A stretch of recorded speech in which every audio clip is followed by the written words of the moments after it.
राम जो धरती पर रहे तो इंसान के रूप में रहे, लेकिन हमेशा पूजे गए भगवान की तरह ही। राम किसी चमत्कार के लिए नहीं बल्कि अपने आदर्शों के लिए पूजे जाते हैं। और राम की हर कहानी में, राम पर लिखे गए हर दोहे में, राम पर कही गई हर एक बात में जो चीज सबसे ऊपर आती है वो है समानता। राम समानता के सबसे बड़े प्रतीक हैं और जब राम राज्य की परिभाषा बताई जाती है तो उस शासन का सबसे बड़ा मूल्य भी समानता ही है। दरअसल राम राज्य एक ऐसी व्यवस्था है जिस व्यवस्था में धर्म का पालन हो। यहां पर धर्म का मतलब हिंदू या मुसलमान से नहीं बल्कि अपने कर्तव्यों से है। राम राज्य में कोई दीनहीन यानी कि कोई छोटा या बड़ा नहीं होता। राम राज्य में सभी चरित्रवान होते हैं, मतलब यह कि महिलाओं का सम्मान होता है। राजा और रंक दोनों को बराबरी का अधिकार मिलता है। राम एक आदर्श बेटे हैं, आदर्श पति हैं, आदर्श भाई हैं, आदर्श राजा हैं। कुल मिलाकर अगर देखा जाए तो राम एक संदेश है, उदाहरण है जिसे आज के इस कलयुगी दौर में अपनाया जाना बेहद जरूरी है। राम ने कभी इंसान इंसान में भेद नहीं किया। 22 जनवरी आस्था की वो तारीख है जिसका इंतजार करोड़ों राम भक्तों को पिछले 5 सदी से था और एक लंबे इंतजार के बाद अब रामलला अपनी जन्मभूमि पर, अपने निज स्थान पर विराजेंगे। वैसे इस चीज को समझने की जरूरत यह है कि राम हर जगह मौजूद हैं, लेकिन अयोध्या में बन रहे राम मंदिर करोड़ों हिंदुओं की आस्था का प्रतीक है। राम दरअसल एक भावना है, या फिर आप ये कहें कि राम भावना में ही है। राम निषाद के मन में है, केवट के पद प्रक्षालन में है, भील के घरों में है, जटायु के कटे परों में है, साधु अस्थियों के ढेरों में है, शबरी के जूठे बेरों में है। राम हर घर में, हर पत्थर में है। एक राजा के तौर पर बात करें तो राम ने यहां पर भी आदर्श स्थापित किया और अगर आप आज के दौर में देखेंगे तो पीएम मोदी उसी राह पर चल रहे हैं। कैसे, आप ये भी समझिए। पीएम मोदी कहते हैं कि वो कोई जाति नहीं मानते। गरीब, किसान, युवा और महिला ही उनके लिए महत्वपूर्ण जाति है। दूसरा, पीएम मोदी ने जब कोई योजना बनाई तो उसे किसी जाति, पंथ या धर्म के आधार पर लोगों तक पहुंचाया नहीं, समानता के आधार पर पहुंचाया। अयोध्या पहुंचे तो निषाद समुदाय के घर पर चाय पी। बड़े फैसलों की बात आई तो 3 तलाक को खत्म कर मुस्लिम महिलाओं की जिंदगी को संवारने की कोशिश की।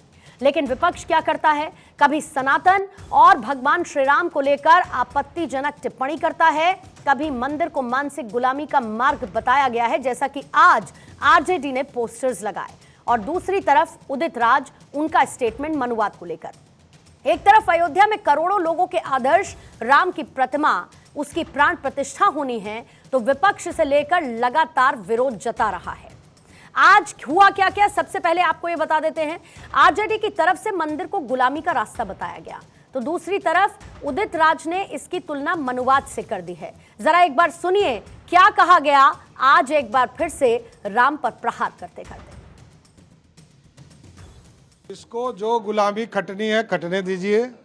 जिस पार्टी का होर्डिंग पोस्टर है उसमें एक राजा है, एक रानी है, कई राजकुमार हैं और कई राजकुमारी हैं।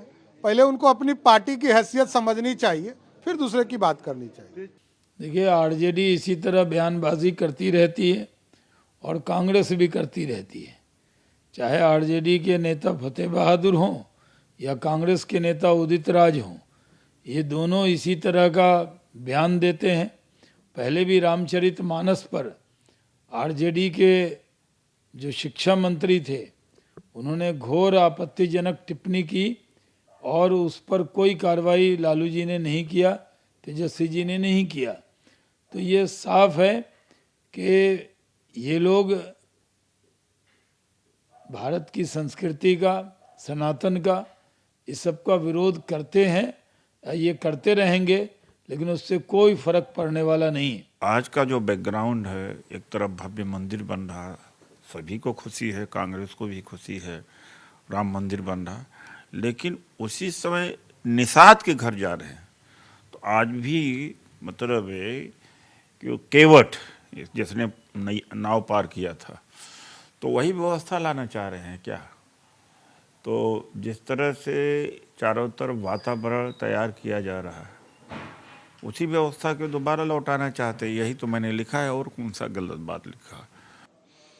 देखिए, प्रधानमंत्री पूरे देश से कह रहे हैं दिवाली मनाई जाए, क्रेडिट लेने की कोशिश कर रहे हैं। और किस तरीके से राजनीति होती है, यही तो राजनीति है। वहाँ पे मुख्यमंत्री होंगे, प्रधानमंत्री होंगे, पूरे देश को आप ये मैसेज दे रहे हैं कि राम मंदिर आपने बनाया है, ये राजनीति नहीं है तो क्या है? राम मंदिर सुप्रीम कोर्ट के फैसले से बना है। राम मंदिर देश के तमाम लोगों का है, सिर्फ भारतीय जनता पार्टी का नहीं है। तो आपने सुना अलग अलग प्रतिक्रियाएं इसको लेकर, लेकिन इसके साथ ही समझना यह भी होगा कि आखिर राम के नाम पर, राम पर प्रहार कब तक होता रहेगा। बहुत महत्वपूर्ण सवाल हैं जिनको लेकर आज दहाड़ में हम चर्चा करने वाले हैं। मेहमानों से आपका तारुफ करवा देती हूं। हमारे साथ मौजूद हैं शिवम त्यागी, बीजेपी के प्रवक्ता हैं, रत्नाकर सिंह जी हैं, कांग्रेस के नेता, इस वक्त हमारे साथ जुड़ चुके हैं। अवधेश कुमार जी वरिष्ठ पत्रकार हैं, अब से थोड़ी ही देर बाद वो हमारे साथ मौजूद होंगे। राहुल लाल जी राजनीतिक विश्लेषक हैं, स्टूडियो में इस वक्त वो मौजूद हैं। महंत परमहंस दास जी, आप धर्मगुरु हैं, आपका भी स्वागत करती हूं।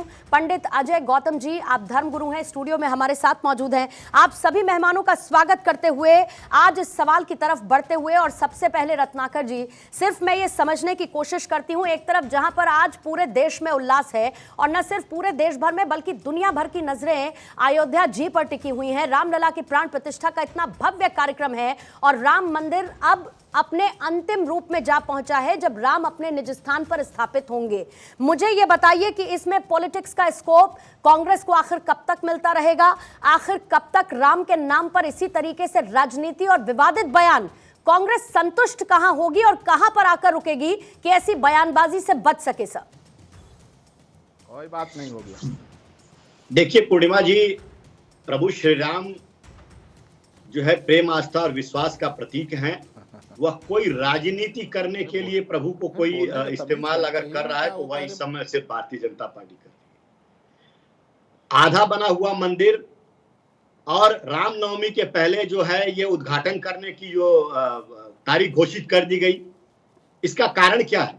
इसका कारण यही है कि 2024 में चुनाव के पहले ये राम मंदिर बनने का श्रेय लेकर के और वोट हासिल करना।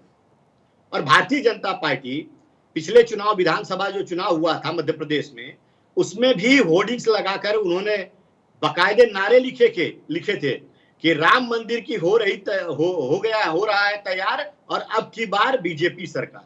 तो ये बताइए, राम के नाम पे कहा जा रहा है कि राम जो है प्रेम, आस्था और विश्वास का प्रतीक है, जीने की राह दिखाते हैं, जीने की कला बताते हैं, और मर्यादा पुरुषोत्तम है। और मर्यादा पुरुषोत्तम मतलब अगर एक मनुष्य अपने जीवन में उनके आदर्शों को उतार लेता है तो उसका जीवन धन्य हो जाता है। लेकिन भारतीय जनता पार्टी क्या कर रही है? भारतीय जनता पार्टी प्रभु के नाम पे राजनीति कर रही है और वोट लेने की कोशिश कर रही है। अब मैं बात कर लेता हूं उदित राज जी के बयानों के ऊपर। देखिए पूर्णिमा जी, मैं बहुत स्पष्ट तौर से कहना चाहूंगा कि आज जितनी भी दलित, वंचित, शोषित वर्ग के ऊपर सबसे ज्यादा अगर अत्याचार कहीं हो रहा है तो भारतीय जनता पार्टी के शासित राज्यों में हो रहा है। और ये मेरा वक्तव्य नहीं है, ये एनसीआरबी का आंकड़ा उठाकर देख लीजिए, मध्य प्रदेश इसमें अव्वल नंबर पे है। और आपको मैं एक किस्सा भी याद दिला देता हूं। आपने चुनाव के पहले किस तरह से एक दलित के ऊपर, उसी मध्य प्रदेश में जहां भारतीय जनता पार्टी का राज है, किस तरह से दलित के ऊपर पेशाब करने का घिनौना कार्य किया जा रहा है, वो कहां हो रहा है? वो भारतीय जनता पार्टी के शासनकाल में हो रहा है। तो ये सारी परिस्थितियां बयां करती है कि आज सबसे ज्यादा अत्याचार, सबसे ज्यादा मनुवाद का जो है पालन, ये भारतीय जनता पार्टी के शासनकाल में हो रहा है। अब मैं दूसरा उदाहरण भी आपको अगर समय देंगी तो मैं बता देना चाहता हूं। पूर्णिमा जी देखिए, भारतीय जनता पार्टी के सबसे लाडले प्रधानमंत्री मोदी जी के सबसे लाडले हेमंत बिस्वा शर्मा जी एक ट्वीट किए थे कुछ दिन पहले, और जब वो हल्ला हुआ तो वो ट्वीट भी डिलीट कर दिया उन्होंने। उनकी मानसिकता ये दर्शाती है कि किस तरह से भारतीय जनता पार्टी। आपको एक बात कहती हूँ रत्नाकर जी, आपने हेमंत बिस्वा का जिक्र किया, उनके ट्वीट का जिक्र किया, उन्होंने उसको लेकर क्लैरिफिकेशन देते हुए उस ट्वीट को डिलीट किया। अग्री करते हैं आप इस बात से? नहीं करते हैं? मनुवाद की वापसी हो रही है ये उदित राज कहते हैं, लेकिन आप इस बयान को डिफेंड करते हुए नजर आते हैं। जरा अंतर समझिएगा सर। हेमंत बिस्वा शर्मा उस ट्वीट को डिलीट करते हैं और आप उदित राज के स्टेटमेंट को डिफेंड करते हुए नजर आते हैं। आपने जो सवाल पूछे शिवम त्यागी से मैं उसका जवाब लूंगी, लेकिन जरा मुझे आप ये बताइए कि कांग्रेस पार्टी को मुख्य समस्या किस बात से है? मुख्य समस्या कांग्रेस पार्टी को इस बात से है कि 2024 का चुनाव सर पर है, राम का मुद्दा आपके हाथ से खिसकता हुआ नजर आता है, बीजेपी इसका ज्यादा क्रेडिट लेने की कोशिश कर रही है, राम मंदिर का निर्माण हो रहा है इससे ज्यादा समस्या है, या फिर आपको यह लगता है कि कहीं ना कहीं आप पिछड़ चुके हैं पूरी तरीके से और आपके पास इसका कोई तोड़ है नहीं? तो सबसे ज्यादा बड़ी बात क्या हो जाती है कि भाई इसको लेकर घेर लो, अगली पार्टी को इसको लेकर घेर लिया जाए कि वो राम के नाम पर क्रेडिट ले रही है। और इसके साथ रत्नाकर जी जरा ये भी क्लियर करिएगा, ये बताइए 1984 याद कीजिए, 1989 याद करिए, क्या ये मुद्दा बीजेपी के पास बहुत शुरुआत से नहीं था? सिर्फ 2014 चुनावों की बात मत करिएगा, 2019 की बात आप मत करिएगा, इसको लेकर क्या 1984 और 89 से ही बीजेपी तैयार नहीं थी कि राम मंदिर का निर्माण हम कराएंगे? तो वो उन्होंने कराया कहां पूर्णिमा जी? कराते तब तो उन्होंने कोई अध्यादेश लाते, कोई कानून लाते, कुछ लाते, तब तो मान हम लोग सरे दे भी देते, बिना पूछे दे देते। लेकिन ये सवाल तो आप ऐसे पूछ रहे जैसे कि उन्होंने कोई नया कानून लाया। रत्नाकर जी को जवाब दीजिए। मैं जवाब दे देता हूं। पूर्णिमा जी देखिए, आज ये इतना क्रेडिट लेने का कार्य जो किया जा रहा है सारे मीडिया और सोशल मीडिया के माध्यम से, ये इतने राम के बड़े हितैषी होते तो जब बाबरी मस्जिद टूटा था 1992 में, तो उसके बाद नरसिम्हा राव सरकार ने एक अध्यादेश लेकर आए थे 1993 में। वो नहीं चाहते थे कि देश का सौहार्द बिगड़े, देश के लोगों को एक दूसरे में बांटा जाए। वो अध्यादेश लेकर आए और उन्होंने वो जो मस्जिद, अरे वहां पे मस्जिद भी बनाने की कवायद की और मंदिर भी बनाने के लिए कहा और अस्पताल और स्कूल भी बनाने के लिए कहा और भूमि अधिग्रहण उसके हिसाब से करने के लिए कहा। उस समय किसने विरोध किया था? उस समय विरोध यही भारतीय जनता पार्टी ने किया था। तो अगर इनकी मंशा होती कि राम के प्रति अगर इनकी आस्था होती तो उसी समय वो अध्यादेश जो है पारित करवाने में सहयोग किए होते और राम का भव्य मंदिर बन गया होता।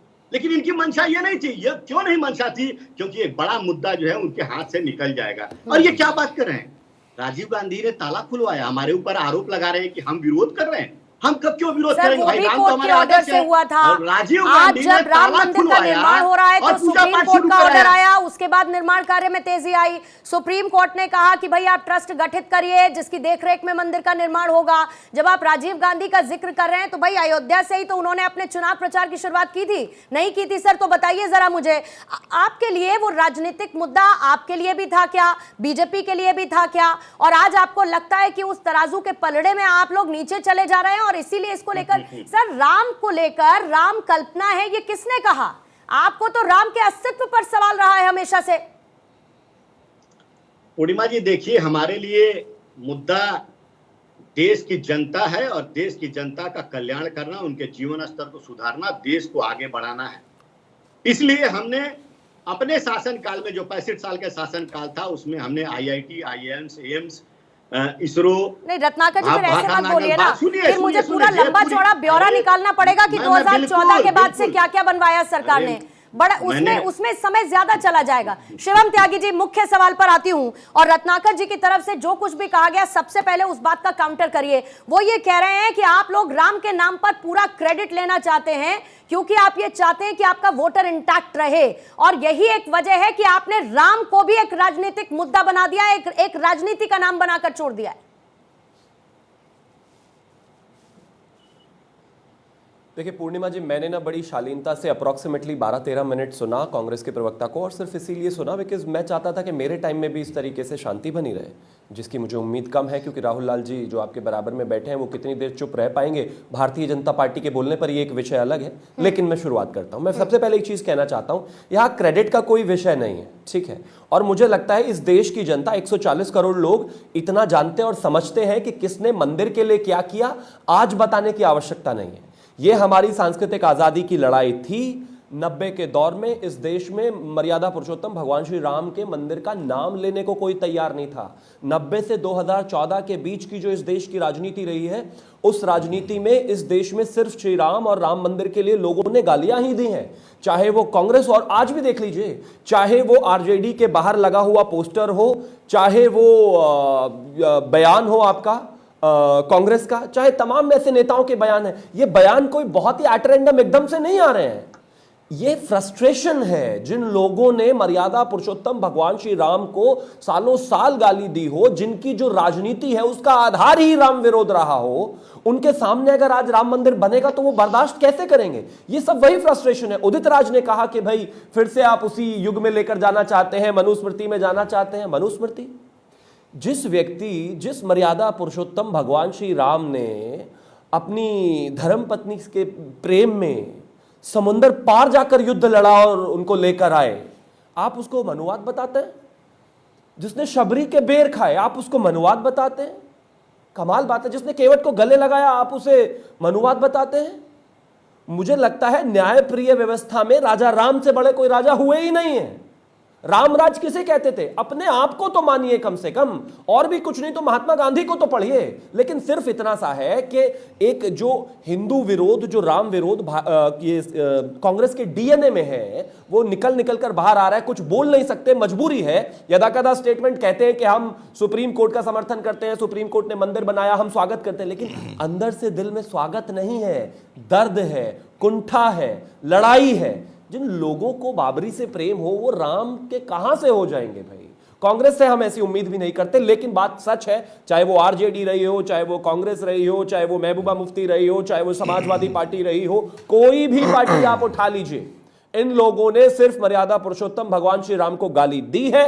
और आज ये सिर्फ मजबूरन, क्योंकि 140 करोड़ लोग खुश हैं और 140 करोड़ लोग जय श्री राम के नारे में सराबोर हैं, तो मजबूरन डर के मारे सिर्फ ये तारीफ कर रहे हैं। लेकिन अंदर से जिस तरीके से इनको फ्रस्ट्रेशन है वही इनके बयानों में भी दिख रहा है। गलतफहमी है शिवम जी, आपको पूरी तरह से विपक्षी पार्टियों को लेकर आपने गलतफहमी पाल के रखी हुई है। अच्छा, आपको अगर मर्यादा पुरुषोत्तम राम में इतनी ज्यादा आपकी आस्था थी ना, तो आपको गिनती जनता ने भी करानी चाहिए गलतफहमी पाली हुई थी होगी। कि पिछले 10 वर्षों में आपने जनता ने भी राम राज्य के गलतफहमी कौन से पाली, कुछ 3 लक्षण राज्यों में प्रस्तुत दिखाया किए? ना अभी। एक लक्षण तो 24 प्रस्तुत में भी होता है देखिए। राम राज्य का। राम राज्य का आपने एक लक्षण प्रस्तुत नहीं किया और आप कह रहे हैं कि राहुल जी के रहते हुए, देखिए बहुत ध्यान से मैंने सुना है, आपको पहले ही हमारे नाम पे आपको आपत्ति हो जाती है कि राहुल लाल जी हैं वो बोलने नहीं देंगे। मैं खुल के अभी भी कह रहा हूं शिवम जी कि राम को लेकर राहुल गांधी से आपत्ति है। राहुल लाल से क्या आपत्ति होगी? आपके राहुल गांधी के भाई है क्या? पार्टी ने दुरुपयोग किया है।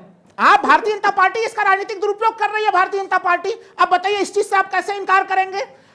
सुप्रीम कोर्ट के निर्णय से राम मंदिर बन रहा है, पूरा देश स्वागत कर रहा है, लेकिन उस स्थिति में आप चाह रहे हैं कि किस तरह से सुप्रीम कोर्ट के निर्णय का श्रेय आप अपने पॉकेट में लेके चले जाएं और जनता के बीच में चले जाएं।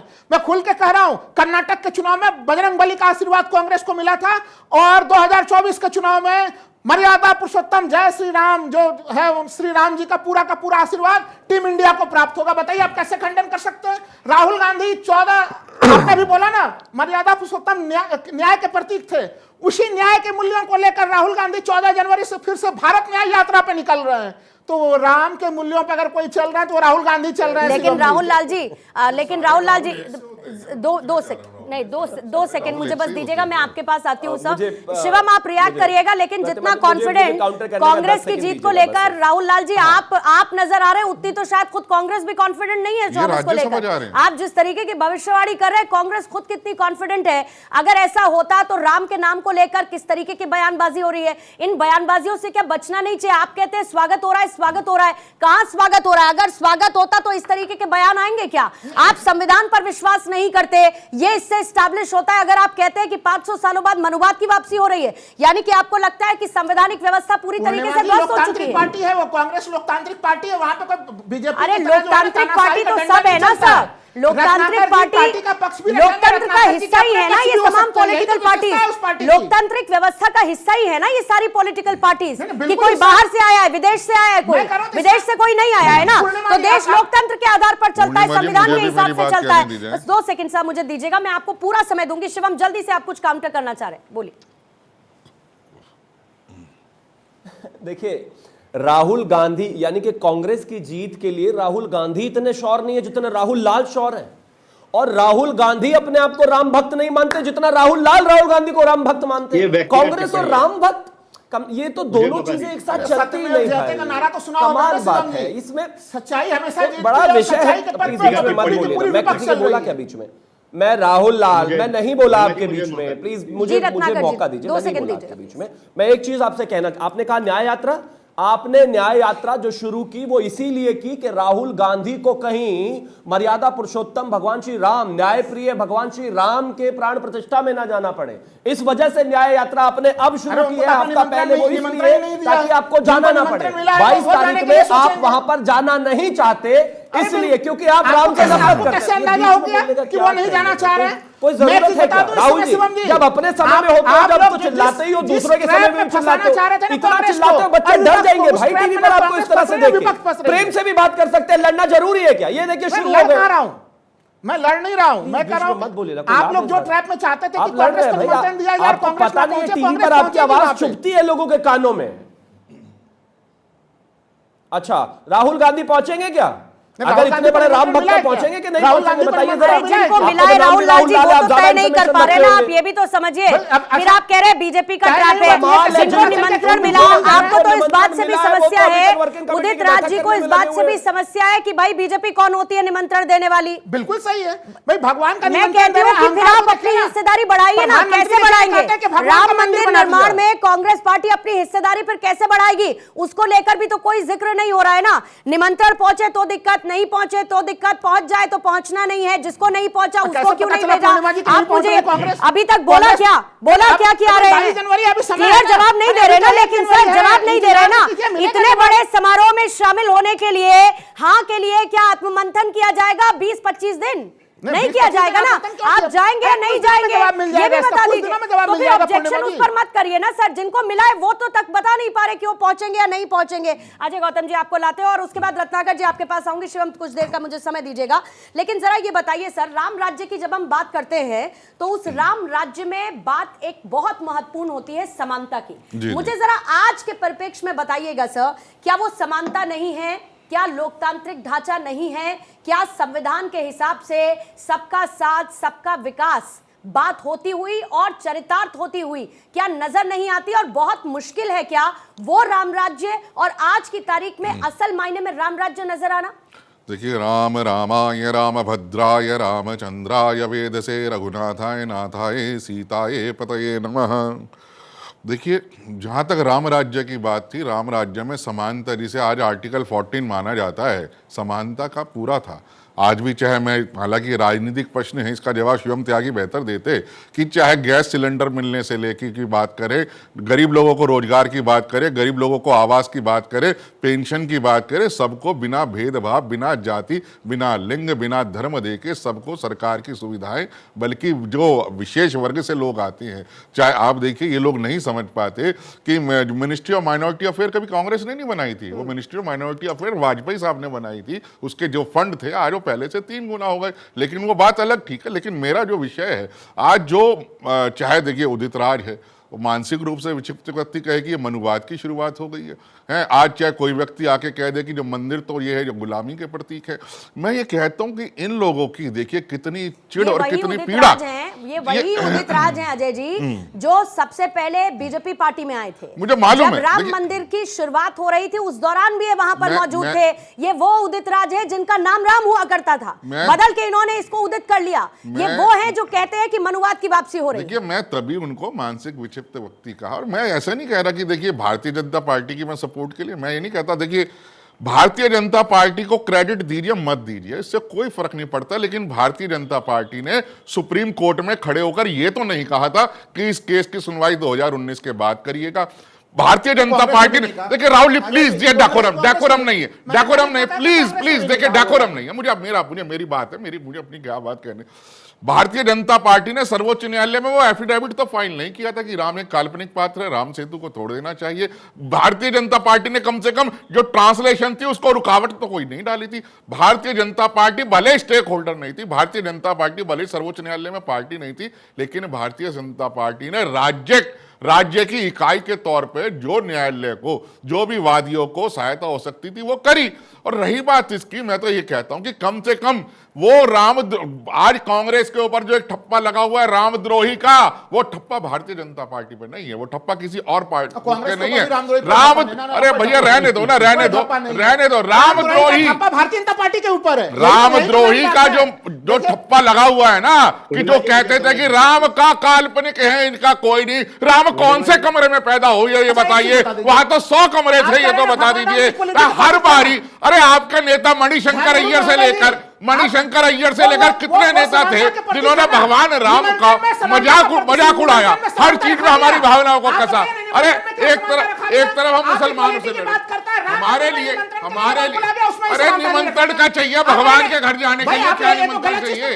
भगवान के घर जाने के लिए क्या निमंत्रण चाहिए आपको? क्या निमंत्रण की व्यवस्था? आप मुझे एक बात बताइए, मुझे सिर्फ देखिए, मैंने कहा मैं राजनीतिक बात करने ही नहीं आया। मैंने कहा ना, Bharatiya Janata party stake holder नहीं है, लेकिन उसने विरोध नहीं किया, उसने शासन में होने के नाते विरोध नहीं किया, उसने न्यायालय को और शासन को सुविधा दी, इसलिए हम उसका समर्थन करते हैं। उद्धव ठाकरे को बुलाया जाना चाहिए कि बुलाया जाना चाहिए? आप अखिलेश यादव को बुला रहे हैं तो उद्धव ठाकरे को भैया, जिस पार्टी आपने, मैं अयोध्या में रहूं, राहुल जी 10 सेकंड शांति से सुनिएगा। अयोध्या में 90 में वो हाल था, मरे हुए आदमी को भी कंधे पे लेके चलो तो राम राम नहीं बोल सकते थे। वो हाल हमने अयोध्या के अंदर देखा है, मैंने वो 90 के अंदर वो हाल देखा है, मरे हुए आदमी को भी लेकर राम राम सत्य की आवाज नहीं लगा सकते थे। बिल्कुल किया।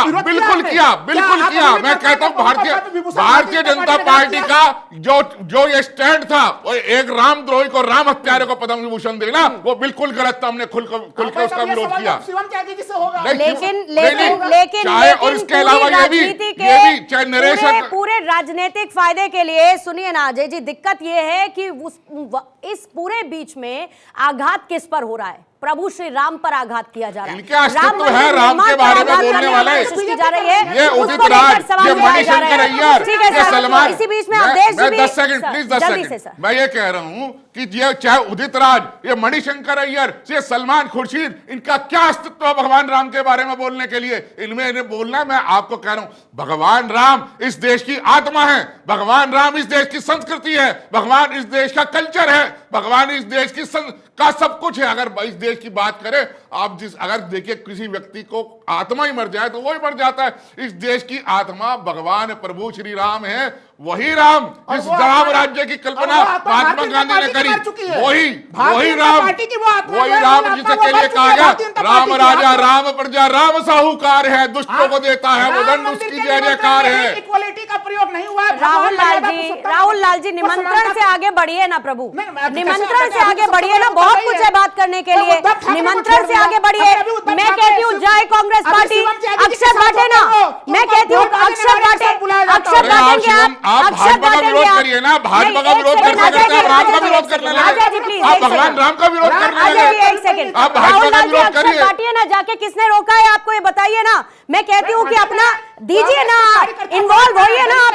आप लोग इन्वॉल्व नहीं हो रहे हैं ना, किसको कैसे दिखेगा कि आप लोगों का इन्वॉल्वमेंट है?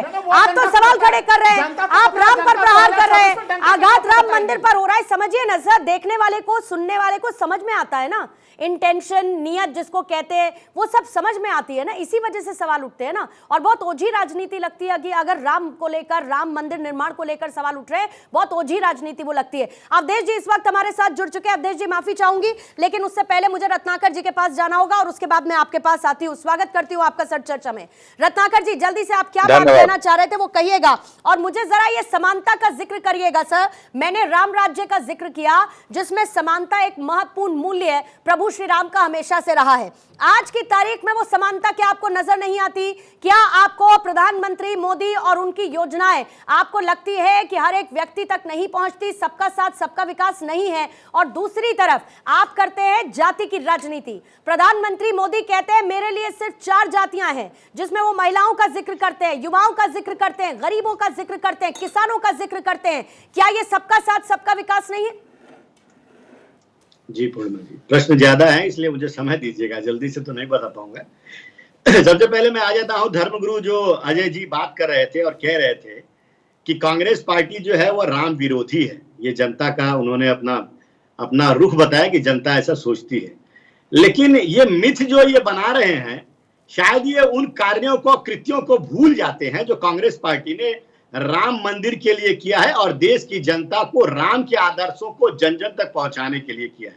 मैं आपको बता दूं पूर्णिमा जी कि रामानंद सागर जब रामायण बनाए थे, उस समय रामायण को दूरदर्शन पे प्रसारित करने का काम किसी ने करवाया था तो राजीव गांधी ने करवाया था। किस लिए कराया था? क्योंकि मर्यादा पुरुषोत्तम राम के जो आदर्श हैं, जो कर्म हैं, वो लोगों तक पहुंचना चाहिए, उससे जनता को सीख मिलनी चाहिए और जन जन तक राम के आदर्शों को पहुंचाने का काम दूरदर्शन के माध्यम से किसी ने कराया तो कांग्रेस पार्टी के राजीव गांधी ने कराया। ये क्यों भूल जाते हैं? राजीव गांधी ने मंदिर का ताला खुलवाया, ये क्यों भूल जाते हैं भाई? और ये किस आधार पे कहते हैं कि कांग्रेस पार्टी जो है वो राम विरोधी है? किस आधार पे कह रहे हैं आप? हम तो राम के लिए अध्यादेश लेकर आए, तब आपने विरोध किया। तो ये जो है एक गलत परसेप्शन जो बनाने का काम ये लोग बैठ के यहाँ पे आप मीडिया में परसेप्शन में करते हैं। क्लैरिटी लाने की कोशिश कर रहे हैं ना, आप परसेप्शन में क्लैरिटी लाने की कोशिश कर रहे हैं ना सर, कैसे करेंगे? मैं कहती हूं कि आप राम पर प्रहार, राम मंदिर पर प्रहार, बयानबाजी आप करते रहेंगे। अभी आपने रामायण का जिक्र किया सर, सुनिए, उसके बाद बहुत महत्वपूर्ण क्या हुआ कि संविधान बना सर। अंबेडकर साहब ने संविधान बनाया, उस संविधान में उन्होंने बहुत सी बातों का जिक्र किया, लेकिन जब मनुवाद की वापसी का जिक्र किया जाता है तो उस संविधान पर भी सवाल उठाए जाते हैं। क्या आप इस बात को नकार सकते हैं? मैं कहती हूं कि कम से कम ऐसे स्टेटमेंट्स को डिफेंड तो ना कीजिए सर, क्योंकि फिर वही बात है कि देखने वाला, सुनने वाला फिर सब समझता है कि किसकी नियत है और किसकी नीति है, फिर वो सब समझता है। पूर्णिमा जी, मैं इसी मनुवाद पे ही आना चाह रहा था, जो शिवम जी भी अपने शुरुआती स्टेटमेंट में कह रहे थे कि हम जो है मर्यादा पुरुषोत्तम श्री राम के आचरण का पालन करते हैं। अगर ये मर्यादा पुरुषोत्तम श्री राम के आचरण का पालन करते तो ये बताइए कि किस तरह से, क्यों इनके सीएम जो है वो हेमंत बिस्वा शर्मा ये कहते कि शूद्रों को, ब्राह्मण, क्षत्रियों और वैश्य की सेवा करनी चाहिए। आज नहीं हो क्यों गया? हो क्यों गया? वो चैप्टर क्लोज हो गया ना। मैंने तो आपसे पता चलनी चाहिए इनकी मानसिकता। शिवम से सवाल ले लूंगी, इनकी मानसिकता पता चलनी चाहिए। और एक चीज, मुझे अवधेश जी को चर्चा में लाने दीजिए सर। थोड़ा समय, महत्वपूर्ण एक चीज कहना चाहूंगा, थोड़ा समय निकल चुका है और आगे मेरे पास समय कम है, इसलिए अवधेश जी को मुझे चर्चा में लाने दीजिए। फिर जो आपने कहा मैं शिवम से उसका जवाब लूंगी, मैं शिवम से उसका जवाब लूंगी। एक लाइन, एक चीज कहना जल्दी से सर। बहुत महत्वपूर्ण।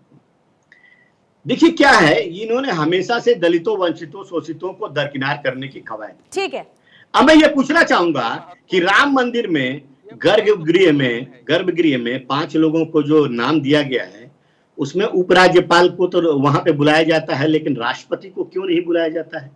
क्योंकि वह दलित समाज से आती हैं, आदिवासी समाज से आती हैं, इसलिए नहीं बुलाया जाता है। ये वही उसी प्रकार है, फिर से अपमानित करने का काम ये भारतीय जनता पार्टी कर रही है, जिस प्रकार जो है नई संसद का उद्घाटन में उन्होंने किया। तो दलितों के नाम पे वोट तो ये चाहिए इनको, लेकिन दलितों का सम्मान ये नहीं करते हैं, जो साफ तौर से देखा गया है। इसीलिए उदित राज जी ने कहा है कि 500 साल के बाद फिर से मनुस्मृति वापस इस देश में आ गया है। सवाल आप प्लीज जॉट कर लीजिएगा, मैं इसका जवाब आपसे लूंगी, लेकिन पहले मुझे अवधेश जी के पास जाना होगा। अवधेश जी, 2024 का नया चैप्टर, विपक्ष की राजनीति, क्या राम मंदिर के इर्द गिर्द राम पर प्रहार, राम मंदिर पर आघात, इसी के बीच घूमती हुई नजर आएगी? और क्या कहीं ये चुभन है कि जो क्रेडिट शायद लेने की कोशिश या मंशा कांग्रेस की रही होगी, अब वो पूरे हाथ से जा चुकी है और शायद उसकी खींच इन बयानों के जरिए क्या देखने को, समझने को मिलती है? देखिए, 1990 के दशक में अयोध्या आंदोलन के कारण जो एक बाकी पार्टियों में, गैर भाजपा पार्टियों के अंदर खींच पैदा हुई थी कि कहां से आंदोलन आ गया कि भाजपा 2 से 89 से 119 से 161 पहुंच गई। अब चूंकि 2024 में उसकी प्राण प्रतिष्ठा हो रही है और लोकसभा चुनाव है, तो फिर यही भय पैदा हो गया कि कहां से ये फिर से उठ के खड़ा हो गया है। तो इसलिए अनेक प्रकार के प्रश्न उठाए जा रहे हैं और इससे यह साबित होता है कि जिन लोगों ने राम मंदिर आंदोलन का विरोध किया, उसको सांप्रदायिक बताया, उसको अनावश्यक बताया, देश की जनता ने उसको नकार दिया है। तो ये जो मनोविज्ञान इस समय दिखता है वो ये है। लेकिन अब प्रश्न यह है कि विपक्ष क्या इस प्रकार से बातें करके, जो अभी हमारे रत्नाकर जी कह रहे थे कि दलितों को नहीं पूछती है, कामेश्वर चौपाल दलित थे जिनके द्वारा उसका शिलान्यास कराया गया था आरंभ में, जो 91 का जो 89 का जो शिलान्यास है और कामेश्वर चौपाल के माध्यम से हुआ था, ढूंढा गया था कि एक दलित चाहिए। दूसरी बात यह है कि देखिए, इस समय जो भारत है ये 500 वर्षों के बाद युग भारत में करवट ले रहा है। ये एक वह युग था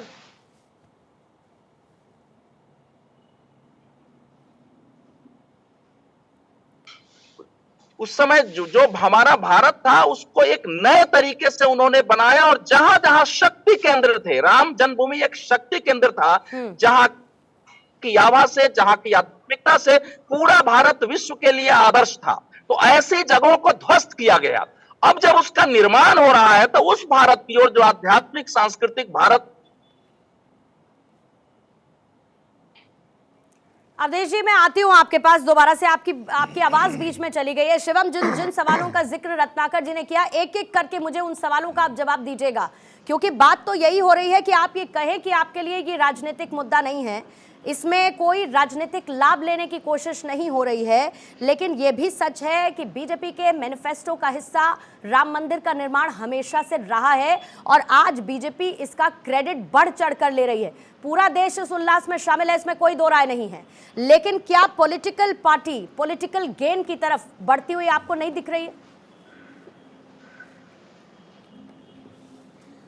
देखिए, भारतीय जनता पार्टी हो चाहे जनसंघ हो, हमेशा से एक बात मानती है कि मर्यादा पुरुषोत्तम भगवान श्री राम का जो नाम लेगा, उनकी जो सेवा करेगा, उसको गेन होना ही है। पॉलिटिकल छोड़ दीजिए, यहां पॉलिटिकल विषय नहीं है। निजी जीवन में भी मैं तो कहता हूं कि चाहे कांग्रेसी भी है, सुबह सुबह इसको ट्राई करके देखें।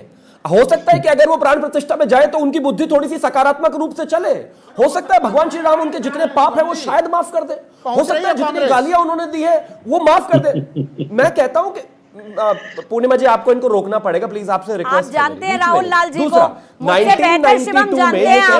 मैं तो राहुल लाल जी सबको अपने अपने समय में प्लीज नहीं, लेकिन बोलने दीजिए ना सर। राहुल लाल जी लेकिन आपके हाथ में, लेकिन पूर्णिमा जी आपके हाथ में म्यूट बटन है, मेरे पास नहीं है। मेरे पास होता तो मैं तो इनको बिल्कुल ना बोल दिया मैंने उनको, प्लीज अपनी बात पूरी करें। लेकिन मैं अब आपको एक चीज कहना चाहता हूं, ये जो लोग आज कह रहे हैं कि हमने जो है मंदिर के लिए अध्यादेश लाए और तमाम चीजें करी और दरवाजा खुलवाया, उसी चीज को लेकर जयराम रमेश का लाइव ऑफिशियल स्टेटमेंट में कहा गया है कि वो हमारी गलती थी कि हमने ये मंदिर का जो है ताला खुलवाया। इस तरह की चीजें कांग्रेस को नहीं करनी चाहिए थी। कम्युनिकेशन के हेड है यहां पर जो प्रवक्ता बैठे हैं, उनसे बड़े हो गए, तो सोच लीजिए, आप तय करिए। दूसरा एक और, 1992 में ऑन रिकॉर्ड संसद में भारत के प्रधानमंत्री कांग्रेस के नेता नरसिंह राव ने कहा था कि हम बाबरी मस्जिद फिर से बनवा कर देंगे।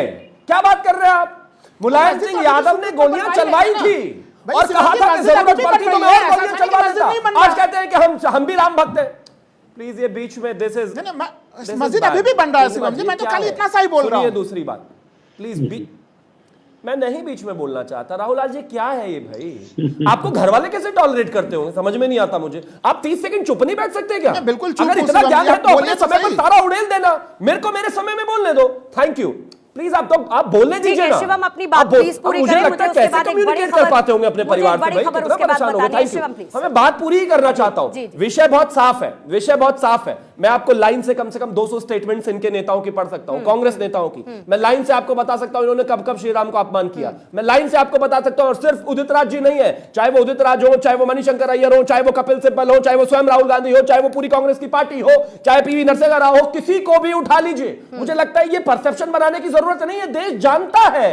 आज नहीं हुआ है ये मूवमेंट, आज की नहीं है। मुझे अच्छे से याद है भारतीय जनता पार्टी के विषय में बस एक चीज मैं अंत में कह देना चाहता हूं, ये मानकर चलिए, ये भारतीय जनता पार्टी है। अगर आपके दादा से भी प्रॉमिस किया होगा ना कोई, अगर 2 पुश्तों पहले भी अगर किसी से भारतीय जनता पार्टी ने और मोदी जी ने वादा किया होगा ना, हम गारंटी के साथ पूरा करने में विश्वास करते हैं। 90 के दशक में आप देश से ईट ली थी हमने, देश से ये क्या है, ये क्या है यार? राहुल गांधी, राहुल लाल जी प्लीज, ठीक है, उनको बात। राहुल लाल जी को अयोध्या में जो मस्जिद बन रही है वहां जाके नमाज पढ़नी है, इसलिए मस्जिद बनवाने में, ये मस्जिद बनवाने में ये जाके हम मस्जिद में नमाज पढ़ना चाहते हैं, बार बार मस्जिद करे जा रहे हैं। क्यों राम के विरोध में पड़े हो भाई? क्यों राम का विरोध कर रहे हो? क्यों अपना लोग और परलोक बिगाड़ने में लगे हो? ऐसा क्यों कर रहे हो? क्यों राम का विरोध कर रहे हो? बावजूद रामचरितमानस को पोटेशियम साइनाइड नफरत भरा ग्रंथ बताने वालों को डिफेंड भी करते हैं। आप शुद्ध सनातनी हैं, लेकिन जो सनातन को कोरोना और न जाने कोर से लेके कैसी कैसी बीमारियों से, लेकिन कब तक प्रहार कीजिएगा सर? कब तक प्रहार कीजिएगा? फिर उसका काउंटर भी आएगा ना। सुना आपने शिवम त्यागी। जल्दी से इस पर एक कमेंट आपसे मैं चाहूंगी। असदुद्दीन ओवैसी, अब इस डर का क्या कीजिएगा जब वो कहते हैं कि अपनी ताकत को बचाकर रखिए, हमसे कहीं हमारी सारी मस्जिदें छीन न ली जाए? असदुद्दीन ओवैसी इसके साथ कांग्रेस, इसके साथ समाजवादी पार्टी, आरजेडी। असदुद्दीन वो व्यक्ति है जो खुले तौर पर कहते हैं कि यहां पर मैं तो जिस दिन प्राण प्रतिष्ठा होगी वहां पर मस्जिद के लिए दुआ करूंगा और हम हमेशा आजीवन उसको मस्जिद मानते रहेंगे। ये बात असदुद्दीन ओवैसी खुलकर कहते हैं। और फर्क इतना है कि कांग्रेस वाले जो हैं और समाजवादी वाले और आरजेडी वाले, ये इंडिया गठबंधन वाले, ये चुपचाप उसको कहते हैं। दोनों का मॉडस ऑपरेंडा एक ही है, दोनों का एजेंडा एक ही है, दोनों का मिशन एक ही है।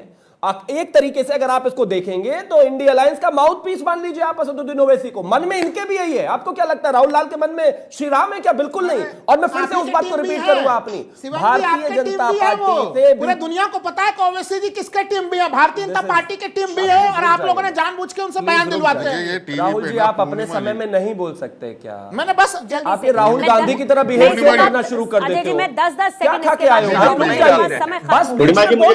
मैं देखिए, मैं सिर्फ इतना कह रहा हूं, अभी इन्होंने बहुत बड़ा व्याख्यान दिया कांग्रेस के प्रवक्ता जी ने कि हमने दूरदर्शन के ऊपर जो है रामायण लाए। अरे भाई, दूरदर्शन पे तो सत्यम शिवम सुंदरम भी आता था, और होते ही वो बंद करवाने वाली भी तो कांग्रेस सरकार थी। ये राम, देखिए सर्वोच्च न्यायालय के अंदर इनके नेता खड़े होकर कहते थे कि राम मंदिर की सुनवाई कभी भी ना हो, चाहे वो कपिल सिब्बल हो, चाहे बाकी के नेता हो। ये तो चाहते नहीं थे मंदिर का कभी हल निकले। ये तो मस्जिद परस्त हैं, लोग बड़ा घुमा देते हैं। ये बड़ी अजीब दिक्कत है। कह भी जाओ और कह दो कि नहीं ये तो निजी बयान था। ऐसे नहीं होता है ना सर, ऐसे नहीं होता है। शूट करने वाली बात मत करो। जल्दी से इंक्लूसिव कमेंट आपसे लूंगी, मेरे पास समय नहीं है सर, जल्दी से प्लीज। पूर्णिमा जी मैं बोलूं? जी सर। देखिए, अभी ओवैसी जी का जो बयान आ रहा था उस पे बहुत प्रखर होकर शिवम जी बात कर रहे थे और कह रहे थे हमारी बी टीम है। अरे भैया, जिस प्रकार की राजनीति आपकी है ना, मंदिर की राजनीति, उसी प्रकार मस्जिद की भी राजनीति उनकी है। वो भी अपनी राजनीतिक रोटियां सेक रहे हैं, जैसे आप मंदिर के राजनीति। वो राहुल लाल जी ने कहा था, राहुल लाल जी ने कहा था कि ओवैसी बीजेपी की बी टीम है। शिवम त्यागी ने नहीं कहा था। राहुल लाल जी ने कहा था कि ओवैसी बीजेपी की बी टीम है। ये उनका स्टेटमेंट था। शिवम क्या नहीं, शिवम का ये स्टेटमेंट नहीं था सर। हाँ ठीक है, सुन लीजिए। तो ये धर्म आधारित राजनीति भारतीय जनता पार्टी भी करती है और धर्म आधारित राजनीति ओवैसी जी भी करते हैं। यही तो मैं कह रही हूं सर, जितना लड़ाएंगे, मैं यही तो कह रही हूं कि असली रामराज्य स्थापित होता हुआ इसीलिए नहीं नजर आएगा क्योंकि धर्म की राजनीति होगी, जाति की राजनीति होगी, लेकिन असल मायने में राम राज्य की बात कोई नहीं करेगा। सब मिलकर करते हैं सर, सबका पॉलिटिकल एजेंडा है, सबको अपने वोटर्स इंटैक्ट चाहिए। कभी आप थे तो आप किया करते थे एक धर्म की राजनीति, फिर आज आप दूसरे पर आरोप लगाते हैं कि वो एक धर्म की राजनीति करते हैं। कोई धुला हुआ नहीं है सर।